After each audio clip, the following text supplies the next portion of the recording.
नमस्कार। आज हम अध्ययन करेंगे वित्तीय प्रणाली फाइनेंशियल सिस्टम के बारे में। वित्तीय प्रणाली का अर्थ वित्तीय प्रणाली दो शब्दों के मेल से बना है, वित्त तथा प्रणाली। वित्त मौद्रिक संसाधनों को दर्शाता है जिसमें राज्य, कंपनी अथवा किसी व्यक्ति के ऋण तथा क्षमता सम्मिलित है। प्रणाली एक अर्थव्यवस्था में आपस में संबंधित संस्थाओं, बाजारों, प्रक्रियाओं, अभिकर्ताओं, लेन देन, दावों एवं दायित्वों के समूह को दर्शाती है। अतः प्रत्येक देश की एक वित्तीय प्रणाली होती है जो उसके संपूर्ण विकास की रीढ़ होती है। अतः हम कह सकते हैं कि वित्तीय प्रणाली का अभिप्राय अर्थव्यवस्था में जटिल एवं मिश्रित संस्थाओं, अभिकर्ताओं, प्रक्रियाओं, लेन देनों, दावों तथा देयताओं के समूह से है। वित्तीय प्रणाली बचतकर्ता तथा निवेशकर्ता के बीच एक माध्यम की भूमिका निभाती है। यह बचतों को निवेश में परिवर्तित करके पूंजी निर्माण की प्रक्रिया को प्रोत्साहित करती है। वित्तीय प्रणाली की एक विशेषता यह होती है कि यह एक एकीकृत, संगठित तथा नियमित वित्तीय बाजार है एवं वह संस्था है जो कि घरेलू तथा निगम क्षेत्रों की अल्पकालीन तथा दीर्घकालीन वित्तीय आवश्यकताओं को पूर्ण करता है। वित्तीय प्रणाली की प्रमुख परिभाषा। फर्स्ट, इजरा सोलोमन के अनुसार वित्तीय प्रणाली का कोषों व्यवस्था करने से संबंधित एक स्टाफ गतिविधि के रूप में नहीं देखा जाना चाहिए, अपितु समग्र प्रबंध के एक अभिन्न अंग के रूप में परिभाषित किया जाना चाहिए। सेकंड परिभाषा, रॉबिन्सन के अनुसार किसी देश की अर्थव्यवस्था में विनियोगकर्ताओं तथा वित्त की आवश्यकता वाले लोगों के मध्य सेतु के रूप में जो तंत्र कार्य करता है उसे वित्तीय प्रणाली कहा जाता है। हम वित्तीय प्रणाली को दो आधार पर विभाजित कर सकते हैं। फर्स्ट, बैंक आधारित प्रणाली और द्वितीय, बाजार आधारित प्रणाली।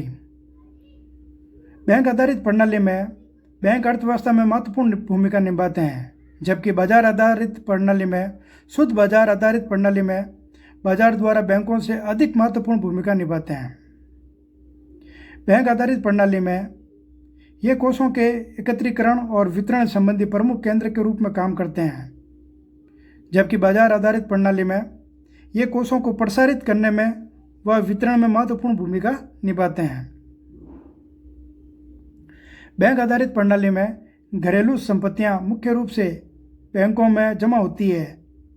बैंकों को बड़ी मात्रा में वित्त की व्यवस्था करना संभव होता है, जबकि बाजार आधारित प्रणाली में बाजार के तत्व काफ़ी उन्नत होते हैं, जैसे ऋण, क्षमता आदि के अलावा अनेक वित्तीय प्रकार की काफ़ी जटिल होते हैं। वित्तीय प्रणाली के कार्य। वित्तीय प्रणाली का क्षेत्र व्यापक होने के कारण इसके कार्यों में भी विविधता दिखाई देती है।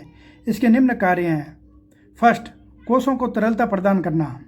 इसका प्रमुख कार्य है कोषों को धन के रूप में प्रयोजन में रखना और इन्हें अर्थव्यवस्था के लिए सही संपत्ति के रूप में रखना। वस्तुओं व सेवाओं के उत्पादन के लिए यह आवश्यक है कि वित्तीय प्रणाली द्वारा संपूर्ण अर्थव्यवस्था को तरलता प्रदान की जाती है जिससे वह अपना कार्य कर सके, जैसे बैंक, बीमा कंपनियां आदि द्वारा बड़े उद्योगों को अपने विस्तार या ढांचागत विकास के लिए धन दिया जाता है। सेकंड पॉइंट, वित्त प्राप्ति की व्यवस्था।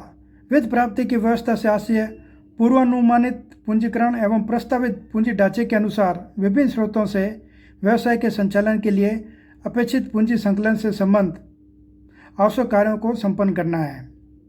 थर्ड पॉइंट, वित्तीय नियंत्रण। यह वित्तीय प्रणाली का एक प्रमुख अंग है। वस्तुतः इसके बिना व्यावसायिक लक्ष्यों की पूर्ति करना संभव नहीं होता है। पूंजी बजट, रोकड़ बजट तथा लोचपूर्ण बजटिंग प्रणालियों के द्वारा वित्त विभाग इस कार्य को पूर्ण करता है। फोर्थ पॉइंट, बचत प्रसार।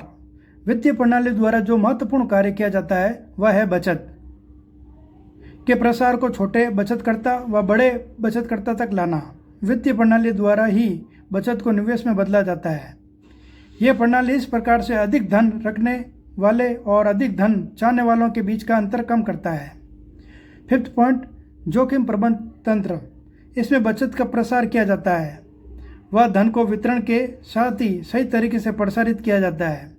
जोखिम प्रबंधन से यह सुनिश्चित होता है कि निवेशकों द्वारा जिस धन का निवेश किया गया है वह सुरक्षित है। इसके साथ ही धन को बैंक में रखा जाता है वह भी सुरक्षित है। 6 पॉइंट, विस्तारित और सही जानकारी। निर्णय लेने हेतु पारदर्शिता एक आवश्यक तत्व है और इसी का प्रयोग वित्तीय प्रणाली द्वारा दी जाने वाली सुविधा के दौरान किया जाता है।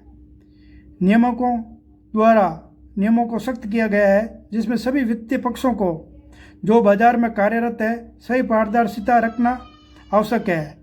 निवेशकों का, खासकर छोटे निवेशकों का ज़्यादा ध्यान रखा जाता है। 7 पॉइंट, वार्षिक वित्तीय विवरणों का निर्माण एवं लाभ का निर्धारण। इसके अंतर्गत तुलन पत्र एवं आय विवरण अथवा लाभ हानि लेखा आदि विवरणों का वैधानिक नियमों एवं प्रचलित व्यावसायिक चलन के अनुसार निर्माण तथा आवश्यक व्ययों, प्रावधानों, ब्याज एवं करों आदि के समायोजन के बाद शुद्ध लाभ की मात्रा का निर्धारण सम्मिलित होता है। 8 पॉइंट, विकास एवं विस्तार के लिए अतिरिक्त पूंजी की व्यवस्था। पूंजी की लागत, स्वामित्व, नियंत्रण, जोखिम एवं आय पर पड़ने वाले प्रभावों के संदर्भ में अतिरिक्त वित्त प्राप्ति के विभिन्न वैकल्पिक साधनों पर विचार विमर्श करके उचित मार्ग परामर्श देना है। आवश्यकता पड़ने पर विकास, विस्तार, एकीकरण एवं संविलियन की योजनाओं के वित्तीय पहलुओं की जांच करना तथा तत्व संबंधी प्रासंगिक को संपन्न करना। 9 पॉइंट, वित्तीय निष्पत्ति का मूल्यांकन। विगत वर्षों की प्रगति की तुलना में चालू वर्ष की कार्य निष्पत्ति का समीक्षात्मक मूल्यांकन करना तथा इसके लिए वित्तीय विश्लेषण की आधुनिक विधियों का उपयोग जैसे अनुपात विश्लेषण, प्रवृत्ति विश्लेषण, कोष प्रवाह विश्लेषण, लागत मात्रा विश्लेषण, वितरणांश विश्लेषण आदि। इस प्रकार उस क्षेत्र में कार्यरत अन्य समान कंपनियों की तुलना में प्रस्तुत कंपनी की कार्य निष्पत्ति का मूल्यांकन करना भी वित्तीय प्रणाली के दायरे में ही आता है।